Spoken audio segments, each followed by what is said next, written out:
कृष्णाय वासुदेवाय हरये परमात्मने प्रणतकृष्णाशाय गोविन्दाय नमो नमः।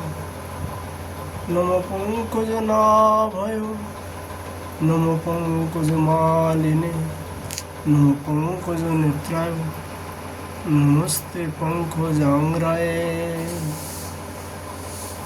श्रीमद्भागवत महापुराण श्रीमद्भागवत महापुराण बद्री विशाल भगवान की जय। नर नारायण भगवान की जय।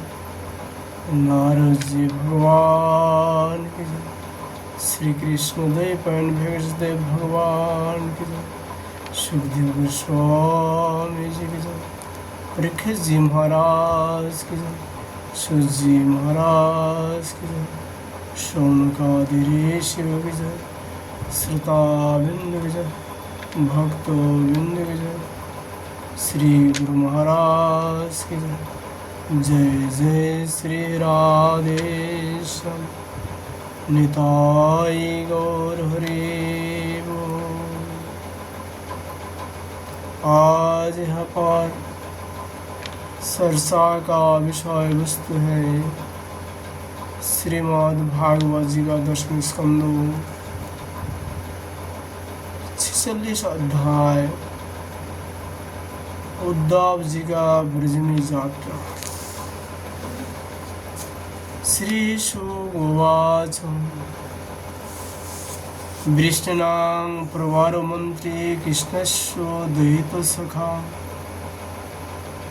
शिष्य बृहस्पति साक्षात् उद्धव बुद्धि सत्तम। श्री सुखदेव गोस्वामी जी राजा परीक्षित से कहा, परीक्षित, उद्धव जी बृहस्पति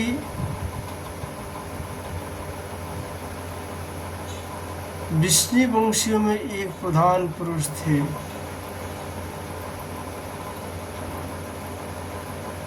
वे साक्षात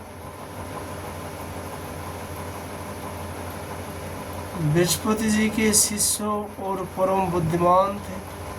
उनकी महिमा के संबंध में इससे बढ़कर और कौन सी बात कही जा सकती है कि वे भगवान श्री कृष्ण के प्यारे सखा था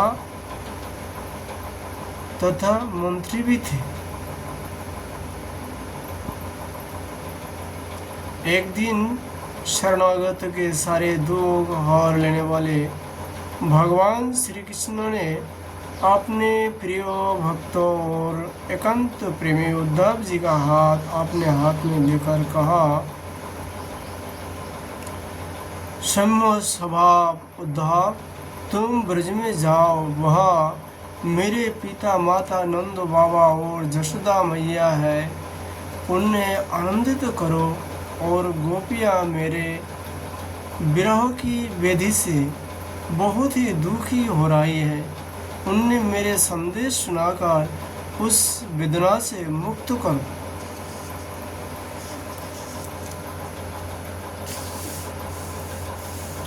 प्यारे उद्धव, गोपियों का मन नित्य निरंतर मुझ में ही लगा रहता है। उनकी प्राण, उनका जीवन, उनका सर्वस्व में ही हो। मेरे लिए उन्होंने अपने पोती पुत्र आदि सभी सगे संबंधियों को छोड़ दिया है। उन्होंने बुद्धि से भी मुझको अपना प्यारा, अपना प्रियतम नहीं अपना आत्मा मान रखा है। मेरे यह व्रत है कि जो लोग मेरे लिए अलौकिक और पारलौकिक धर्मों को छोड़ देता है, उनका भरण पोषण मैं स्वयं करता हूँ। गीता जी में भी कहा है, जो क्षमा वहम, भक्तों का जो निरंतर मेरे भजन करते हैं, उनका सारी व्यवस्था मैं स्वयं करता हूँ। गीता जी में और भागवत जी में एक ही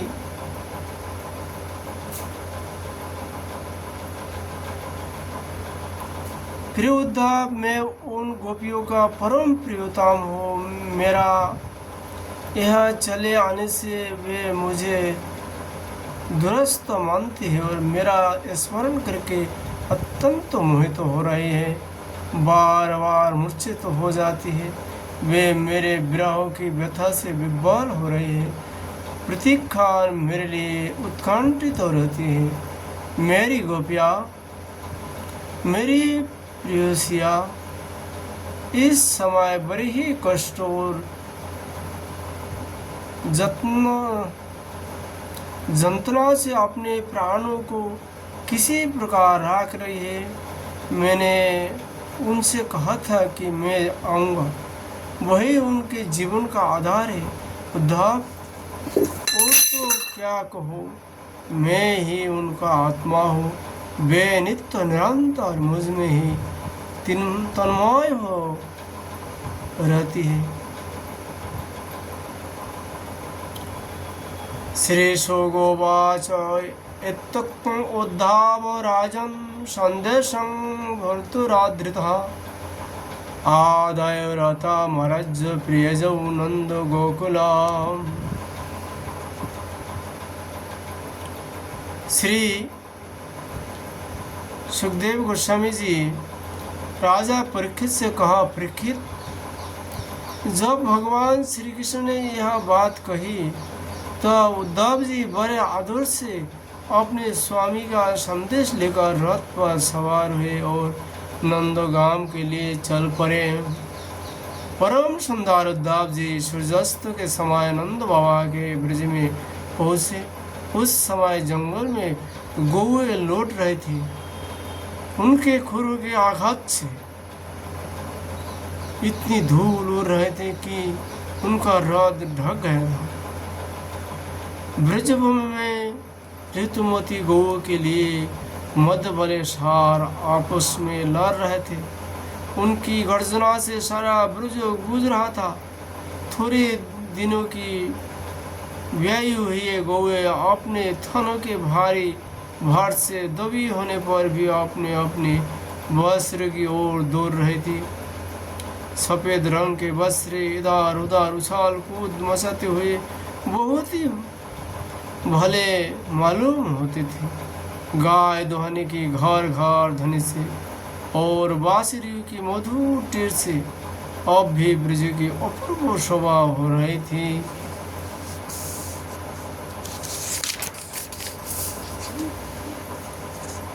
गोपी और गोप सुंदर सुंदर वस्त्र तथा गहनों से साज धस कर श्री कृष्ण तथा बलराम जी के मंगलमय चरित्रों का गान कर रहे थे और इस प्रकार ब्रज की शोभा और भी बढ़ गई थी।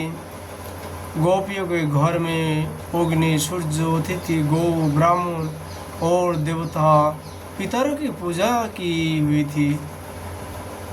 धूप की सुगंध चारों ओर फैल रही थी और दीपों का जगमगा रहे थे। उन घरों की पुष्पों से सजाया गया था।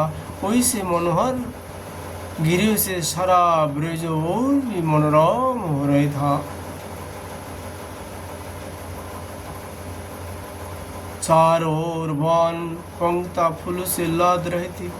पक्षी चहक रहे थे और भोरे गुंजार कर रहे थे।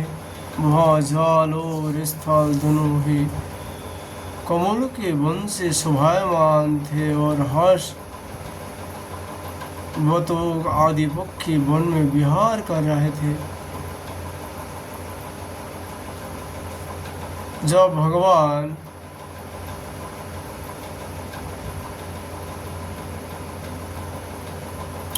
श्री कृष्ण के प्यारे अनुसार उद्धव जी ब्रज में आए तब उनसे मिलकर नंद बाबा बहुत ही प्रसन्न हुए।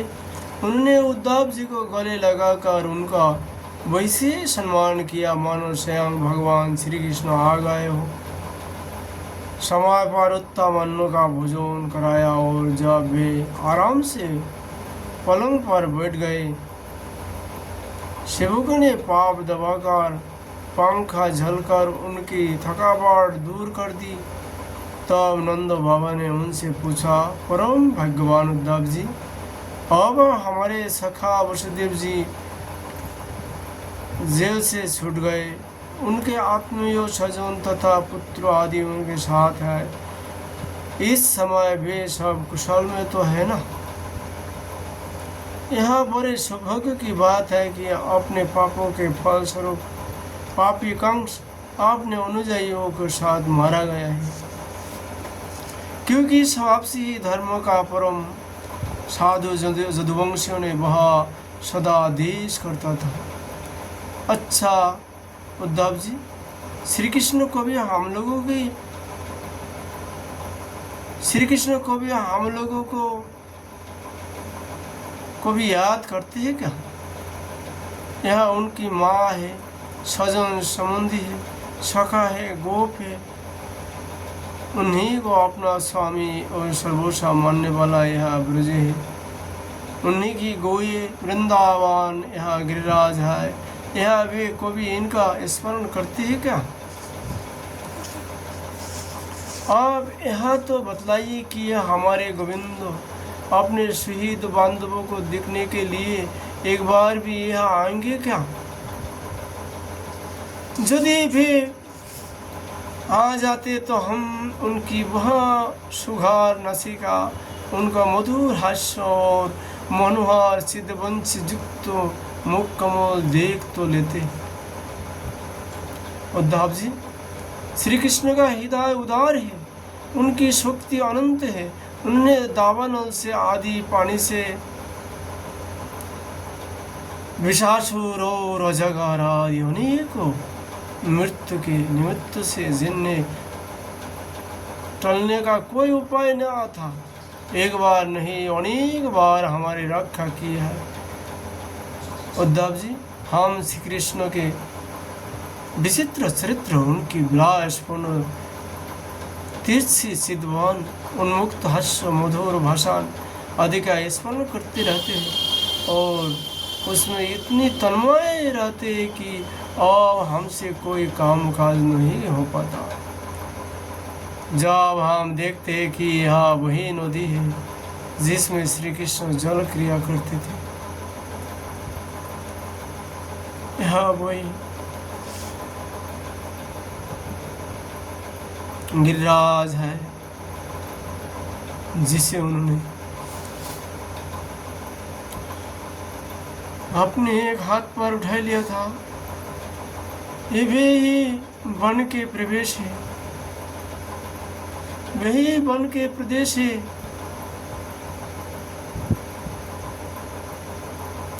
जहाँ श्री कृष्ण घोष चराते हुए बांसुरी बजाते हैं, और ये वही स्थान है जहाँ वे अपने सखाओं को साथ अनेकों प्रकार की खेल खेलते थे। और साथ ही यहाँ भी दिखती है कि वह उनके चरण चिन्ह अभी मिटे नहीं है। तो अब उन्हें देखकर हमारा मन श्री कृष्णमय हो जाता है। इसमें संदेह नहीं कि मैं श्री कृष्ण और बलराम को देव शिरोमणि मानता हूँ, और यह भी मानता हूँ कि वे देवताओं का कोई बहुत बड़ा प्रयोजन सिद्ध करने के लिए यहाँ आए हुए हैं।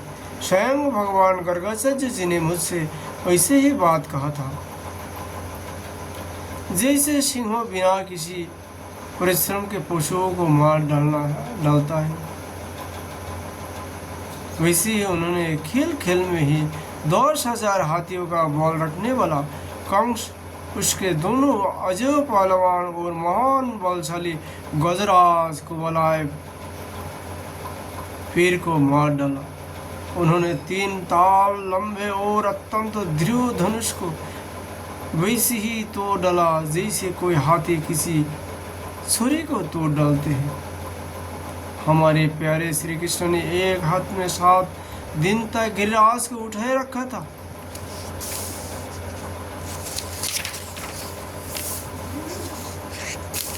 यही सबके देखते देखते खेल खेल में उन्होंने पुलम्ब, धेनु, वरिष्ठ, तृणवत और बाघ आदि उन बुरे बुरे दैत्यों का मार डाला जिन्होंने समस्त देवताओं और असुरों पर विजय प्राप्त कर ली थी। श्री शुकवाच इति संस्मृत नंद कृष्ण अनुरक्तधी अत्यंत कंठ अवांत प्रेम प्रसार विबालो। श्री सुखदेव गोस्वामी जी कहते परीक्षित, नंद बाबा का हृदय यही भगवान श्री कृष्ण के अनुराग रंग में रंग हुआ था। जब इस प्रकार वे उनके लीलाओं का एक एक करके स्मरण करने लगे, तब तो उनमें प्रेम की बाढ़ ही आ गई। वे विह्वल हो गए और मिलने के अत्यंत उत्कंठा होने के कारण उनका गला रुध गया, वे चुप हो गए। जसोदा रानी भी वहां बैठकर नंद बाबा की बातें सुन रहे थे। श्री कृष्ण की एक एक लीला सुनकर उनके नेत्र से आंसू बहते जाते थे और पुत्र सिंह की बाढ़ से उनके स्तन से दूध की धारा बहती जा रही थी। उद्धव जी, नंद बाबा और जसोदा रानी के हृदय में श्री कृष्ण के प्रति कैसा अगाध अनुराग है, यह देखकर आनंद मग्न हो गए और उनसे कहने लगे।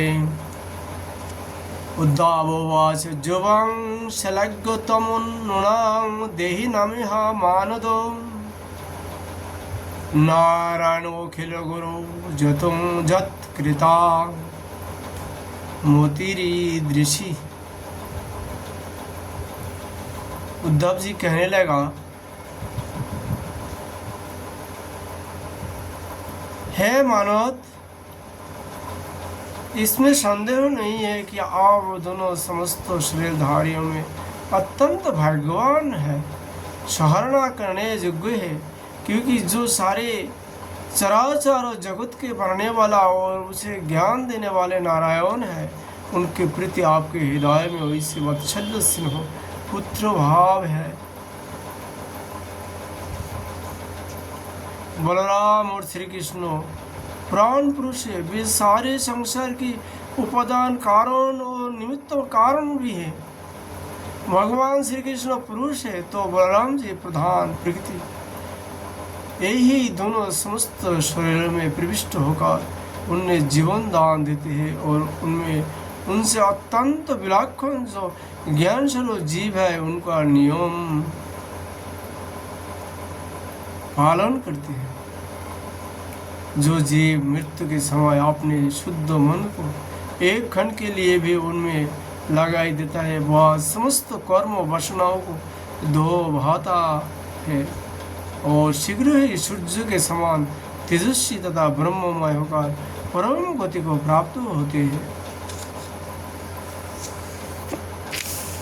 वे भगवान ही जब सबके आत्मा और परम कारण है, भक्त की अभिलाषा पूर्ण करते हैं और पृथ्वी का भार उतारने के लिए मनुष्य का आशा शरीर ग्रहण करके प्रकट हुए हैं, उनके प्रति आप दोनों का वैसा सुदृढ़ वात्सल्य भाव है। फिर महात्माओं, आप दोनों के लिए आप कौन से शुभ कर्म करना शेष रहा जाता है। भक्त वत्स यदुवंश शिरोमणि भगवान श्री कृष्ण थोड़े ही दिन में ब्रज में आएंगे और आप दोनों को अपने माँ बाप को आनंदित करेंगे। जिस समय उन्होंने समस्त यदुवंशियों के द्रोही कंसों को रंग भूमि में मार डाला और आपके पास आकर कहा कि मैं ब्रज में आऊँगा, उस कथन को वे सत्य करेंगे।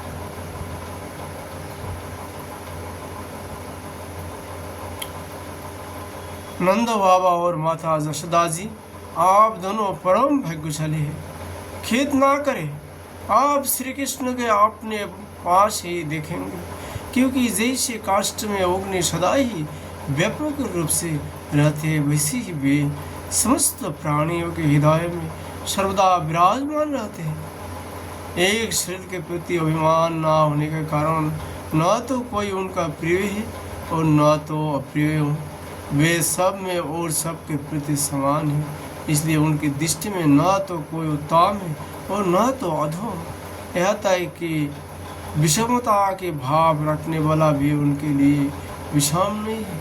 न तो उनकी कोई माता है और न पिता, न पत्नी है और न तो पुत्र आदि, न अपना है और न तो पराया, न देह है और न तो जन्म है।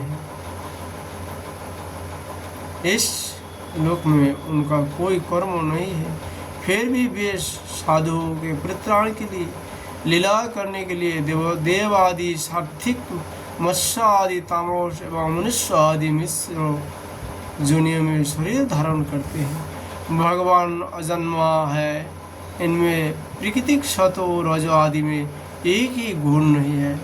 इस प्रकार इन गुणों से पतित होने पर भी लीलाओं के लिए खेल खेल में वे सतो रजो और तम इन तीनों गुणों का शिकार कर लेते हैं और उनके द्वारा जगत की रचना, पालन और संहार करते हैं।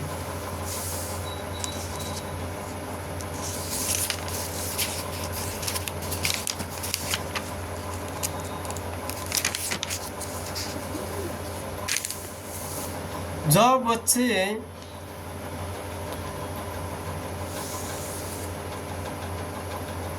घुमरी प्रेता खेलने लगते हैं, जब मनुष्य वृक्ष से चक्कर लगाने लगते हैं, तो अब उन्हें सारी पृथ्वी घूमती हुई जान पड़ती है। वैसे ही वास्तव में सब कुछ करने वाला चित्त ही है, परंतु उस चित्त में अहम बुद्धि हो जाने के कारण भ्रमवश उसे आत्मा अपना में समझ लेने के कारण जीव अपने को कर्ता समझने लगता है। भगवान श्री कृष्ण केवल आप दोनों को ही पुत्र नहीं है, वे समस्त प्राणियों के आत्मा, पुत्र, पिता, माता और स्वामी है। बाबा, जो कुछ देखा जा सुना जाता है वह चाहे भूत से संबंध रखता हो, वर्तमान से अथवा भविष्य से स्थावर हो गया, जा जंगल हो, महान हो अथवा अल्प हो, वैसे कोई वस्तु ही नहीं है जो भगवान श्री कृष्ण से पृथक हो। बाबा श्री कृष्ण के अतिरिक्त तो ऐसे कोई वस्तु नहीं है जैसे वस्तु कहा सके। वास्तव में सब वे ही है, वही परमार्थ सत्य है। सुखदेव गोस्वामी जी कहते हैं, परीक्षित, भगवान श्री कृष्ण के सखा उद्धव और नंद बाबा इसी प्रकार आपस में बात कर ही रहे थे और वह रात बीत गई। उस रात शेष रहने पर गोपियाँ उठी, दीपक जलाकर उन्होंने घर की देवलियों पर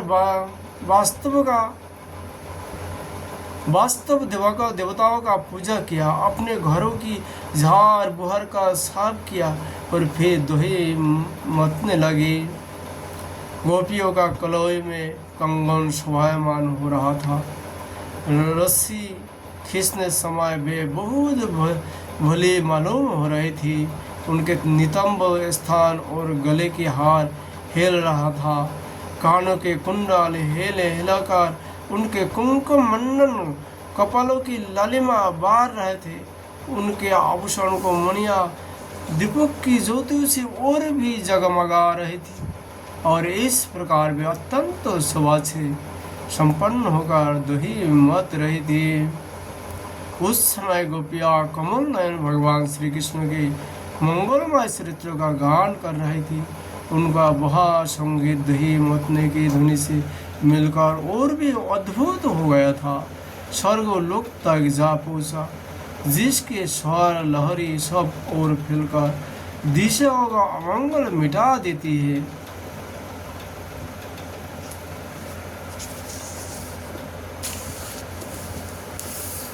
जब भगवान भुवन भास्कर का उदय हुआ तब ब्रजांगनाओं ने देखा कि नंद बाबा के दरवाजा पर एक सोने का रथ खड़ा है। वे एक दूसरे से पूछने लगी, यह किसका रथ है? किसी गोपियों ने कहा, कंस का प्रयोजन सिद्ध करने वाला अक्रूर ही तो कोई फिर नहीं आ गया है जो कमल नयन प्यारे श्याम सुंदर को यहाँ से मथुरा ले गया था। किसी दूसरी गोपियों ने कहा, क्या अब वहाँ हमें ले जाकर आपने मरे हुए स्वामी कंस का पिंडोदान करेगा? अब यहाँ उसके आने का और क्या प्रयोजन हो सकता है? ब्रजवासिनी स्त्रियाँ इसी प्रकार आपस में बातचीत कर रही थी कि उसी समय नित्य कर्म से निवृत्त होकर उद्धव जी आ पहुँचा।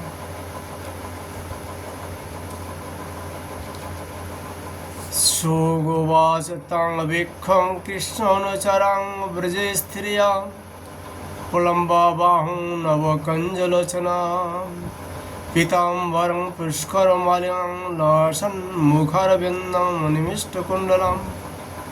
इस श्लोक का अर्थ फिर कल चर्चा करेंगे। आज हम लोग श्रीमद् भागवत जी का कथा यही विश्राम करता हूँ। इति श्रीमद्भागवते महापुराणे परमहंसं संहितायां दशमस्कन्धे पूर्वार्धे नंदो शोकापनयनं नाम षट् 37 अध्यायो। राधे राधे।